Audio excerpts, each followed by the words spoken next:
रायगड महाराष्ट्रासह देश विदेशातील ताज्या बातम्या पाहण्यासाठी मॅक्स इंडिया लाईव्ह चॅनलला सबस्क्राइब करा आणि बेल आयकॉन दाबायला विसरू नका. कुठली गावाची किंवा एखाद्या मतदारसंघातल्या रोज गोष्टी बाहेर येत आहेत. दुर्दैव आहे की एवढं तंत्रज्ञान AI असताना ज्या इलेक्शन कमिशनवर आपल्या सगळ्यांचाच विश्वास होता त्या इलेक्शन कमिशनच्या रोज काहीतरी गडबड ही बाहेर येते. एका सशक्त लोकतंत्रासाठी अतिशय धोकादायक. लखनौमध्ये शिवाजी महाराजांच्या पुतळ्याला विरोध झालेला आहे. लखनौ कोणी केलाय? स्थानिक प्रशासनाने परवानगी दिली नाही, पण आधी सांगितलं होतं की पुतळा बांधा, पण आता तिथं सांगितलं जातं की परमिशन नाहीये.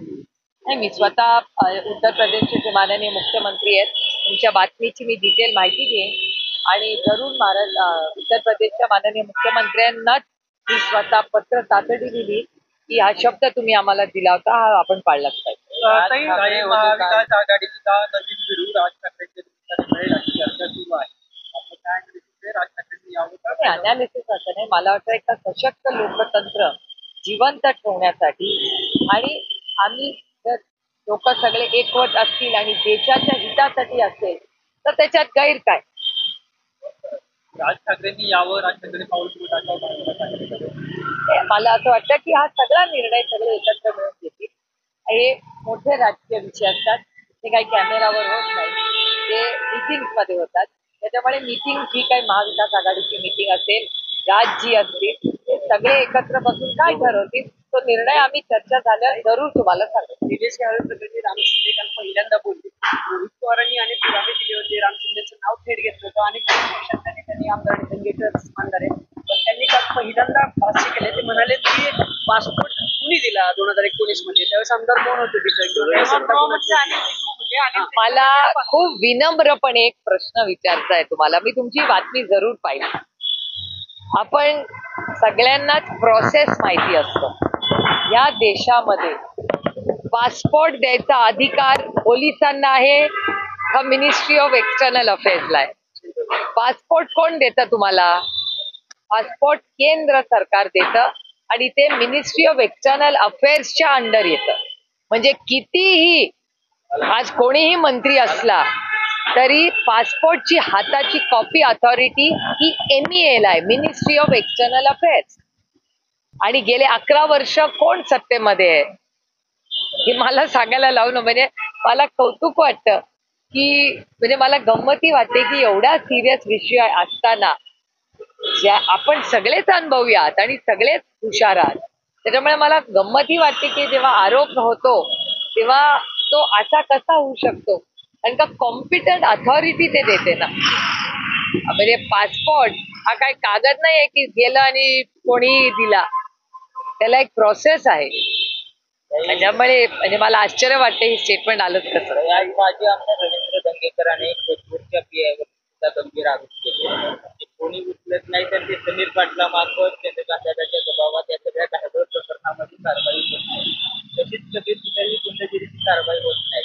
पोलीस प्रशासन कमी पडते का कोथरूडमध्ये शहर म्हणायचं आहे? एक तर मी तुम्हाला सांगते की ही गोष्ट तुमच्या चॅनलवर वर्तमानपत्र आणि केंद्र सरकारचा डेटा सांगतो की महाराष्ट्रात क्राईम वाढलाय आणि पुण्यात तर क्राईम वाढलाच आहे.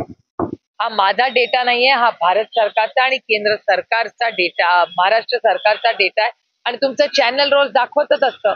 कोयता गँग असेल, महिलांवर होणारे अत्याचार असतील, हे वारंवार होत आहेत. त्याच्यामुळे क्राईम तर वाढलाच आहे, याच्यात काही नवीन नाही. आणि सिलेक्टिव्हली क्राईम पण होतो, हेही दुर्दैव आहे. कारण का मला महाराष्ट्राच्या पोलिसांचा सार्थ अभिमान आहे, पण त्या महाराष्ट्राच्या पोलिसांच्या मागे ती अदृश्य शक्ती आहे. प्रॉब्लेम त्या अदृश्य शक्तीचा आहे. कोथरूडमध्ये 2 खासदार आहेत, एक केंद्रीय राज्यमंत्री आहे, एक कॅबिनेट मिनिस्टर आहेत आणि याच कोथरूडमधले हे गायवड आहेत, पण हे कोणीच या सगळ्या विषयावर बोलायला तयार नाही.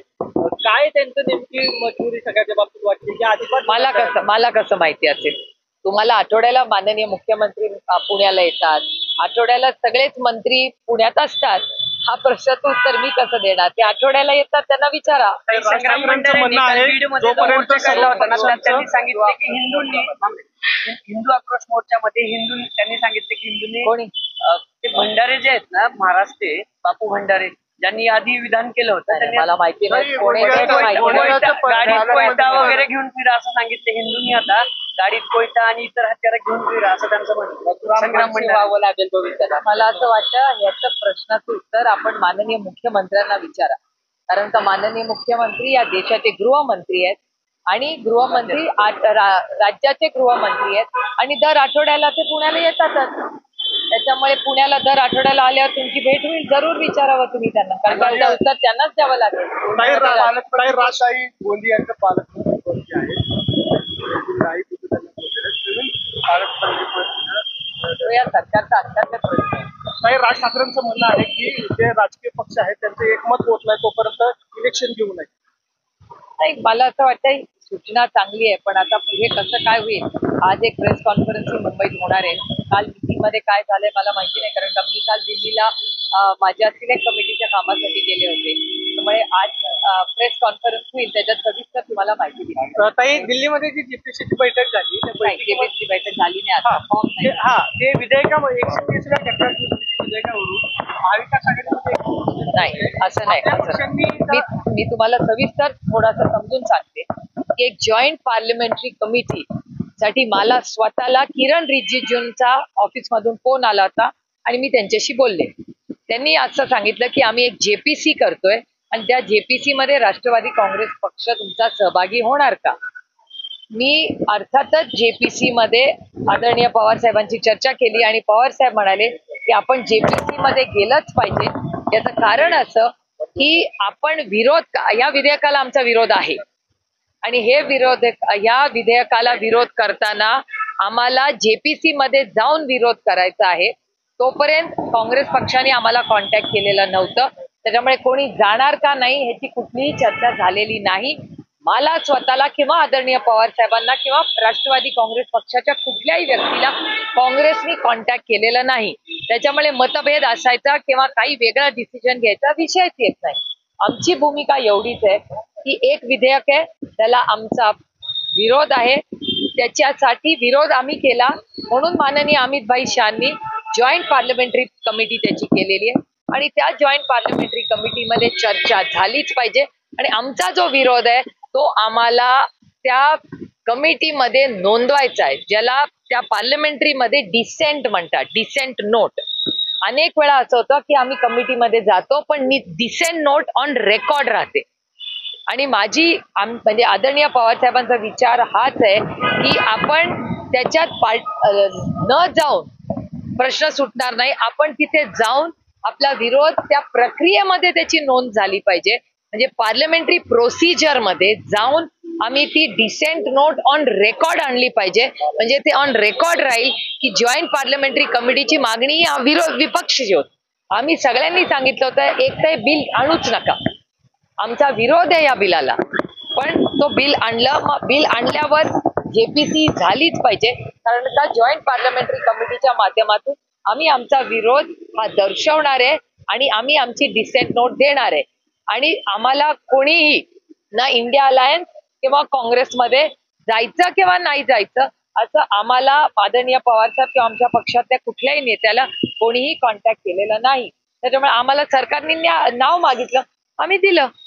पंचनामे झाले नाही ताई अजून, हा प्रश्न होऊ दे. येत्या काही दिवसांत प्रकरणात लालू प्रसाद यांच्यावर जे आरोप आहेत ते निश्चित करण्यात आले आहेत. प्रत्येक वेळेला निवडणुका आल्या की ते दाखल करण्यात आईसची गोष्ट आपल्याला सगळ्यांनाच माहिती आहे, उभ्या महाराष्ट्राला तर माहितीच आहे. आईस म्हणजे बर्फ नाही, इन्कम टॅक्स, सीबीआय आणि ईडी.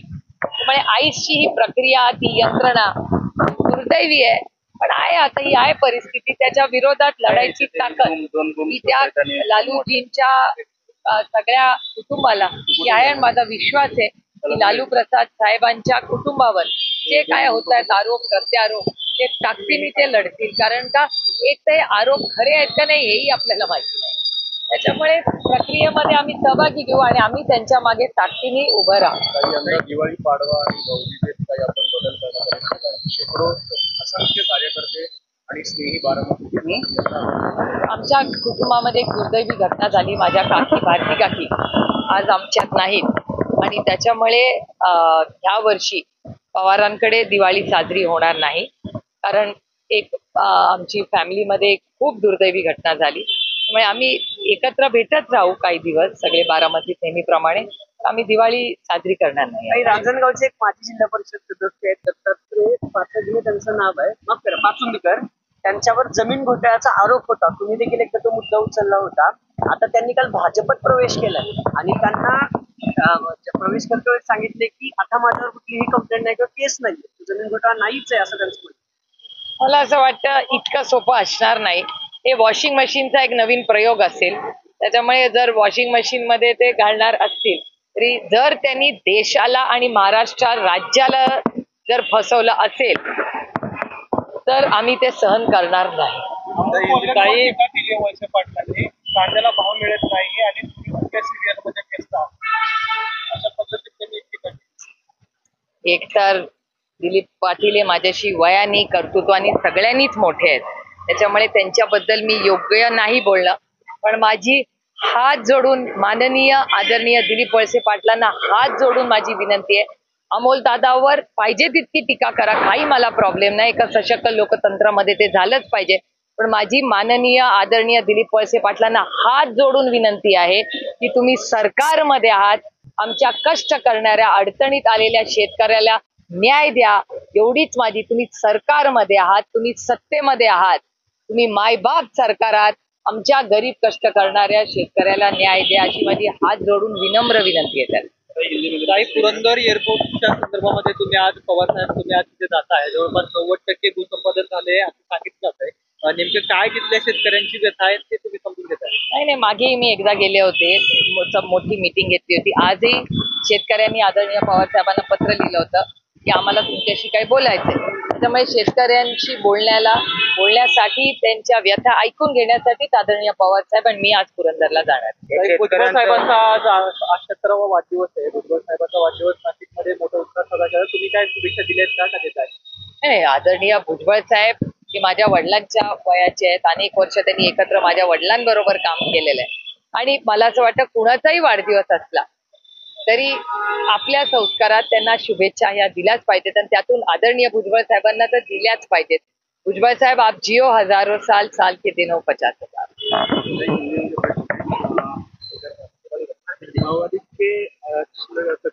देखिए आप